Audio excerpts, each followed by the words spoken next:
Penyerang dari Bumi Kenyalang berusia 24 tahun ini telah menjaringkan sebanyak 24 gol bagi membantu JDT 2 menamatkan kempen Piala MFL sebagai pasukan juara. Kategori penjaring terbanyak Piala MFL musim 24-25 jatuh kepada Gabriel Nistelrooy, anak Kamin. Anak Jatimiri, yang popular dengan julukan Iban Warrior ini, Denai mencatatkan pencapaian cemerlangnya musim ini, menjaringkan hat-trick pada pertemuan dengan Sabah pada aksi pembukaan dan juga pembuka tirai dalam Zul 2024-25. Selain daripada membantu JDT 2 memenangi Piala MVL pada musim ini.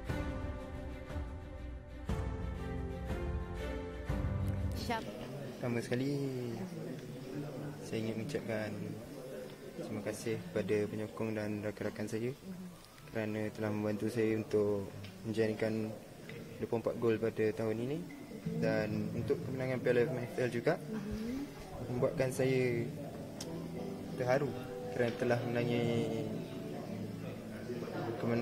anugerah ini. Semoga anugerah ini dapat membantu saya meningkatkan prestasi saya pada tahun hadapan dan bersedia untuk hadapi musim hadapan. Apa yang membuat terharu? Saya terharu kerana saya telah berjaya menunjukkan hasil kerja saya selama satu musim ini, dan saya berharap saya dapat bermain untuk skuad senior JDT. Kalau you target bila agak-agaknya you nak pergi ke sini, berapa lama lagi you target? Berapa jangka masa yang you harapkan? Maybe 1 year or 2 year. Okay, alright. So secara keseluruhan, you rasa you di right way, right path sekarang ni?